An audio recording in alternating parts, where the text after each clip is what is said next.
Mister clean chit, ये हमारे प्रधानमंत्री को आज मैं नई उपाधि देना चाहता हूं। मिस्टर क्लीन चिट ने चीन को एक क्लीन चिट दी 19 जून 2020 को यह वक्तव्य देकर। इतना गैर जिम्मेदाराना बयान था कि जितनी बार इसको दोहराया जाए उतना कम होगा। इस वक्तव्य की वजह से जो हमारे गलवान को लेकर, घोघरा को लेकर, हॉट स्प्रिंग के एक हिस्से को लेकर जो करारनामे भी हुए हैं, जो समझौते भी हुए हैं, वह भी गैर बराबरी के समझौते हो गए। The balance is tilting towards China. गैर बराबरी के समझौते क्यों हुआ? ये चीन की समझ में आ गया, विश्व की समझ में आ गया कि भारत में एक ऐसा प्रधानमंत्री है जिसको भारत की भौगोलिक संप्रभुता से अधिक, भारत की सीमाओं की सुरक्षा से अधिक अपनी कृत्रिम छवि की चिंता ज्यादा है। Here is the Prime Minister in India who is more worried about an artificial image of masculinity which he has created about himself, much more worried about that than the geographical integrity of the borders of India. ये कोई छोटी बात नहीं है, ये बहुत ज्यादा खतरनाक ऑब्जर्वेशन मानी जाएगी पूरे विश्व द्वारा, और इसके जिम्मेदार और कोई हो ही नहीं सकता। वही व्यक्ति हो सकता है जिसने ये टिप्पणी की थी।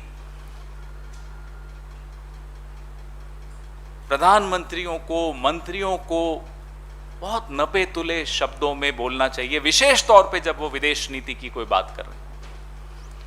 आज हम क्यों इस विषय को फिर से दोहरा रहे हैं, आज हम क्यों आपके सामने फिर से यह वक्तव्य लेकर आ रहे हैं, उसका कारण क्या है? डेप्सांग और हॉट स्प्रिंग को लेकर जो 13वां दौर कोर कमांडर्स की वार्ता का हुआ वो विफल हो गया। चीन डेप्सांग से, हॉट स्प्रिंग से पीछे हटने को अब मना कर रहा। भारत के हमारे पराक्रमी सेना के हमारे जो सेना प्रमुख हैं उन्होंने कहा China is here to stay.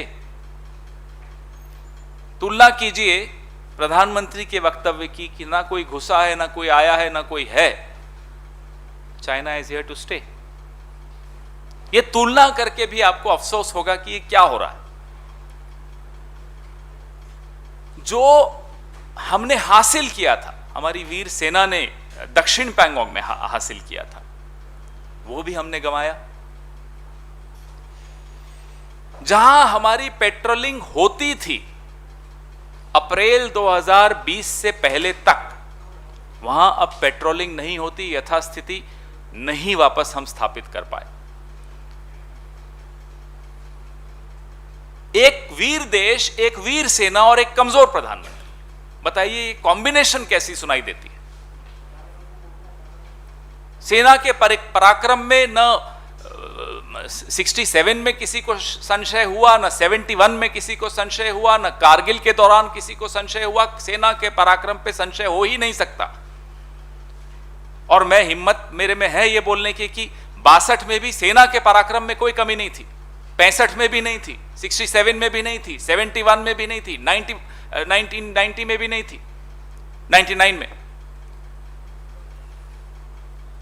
यहां हमारी कमी राजनीतिक इच्छा शक्ति की बड़ी स्पष्ट तौर पे दिख रही है, जब चीन कहता है we will not go back.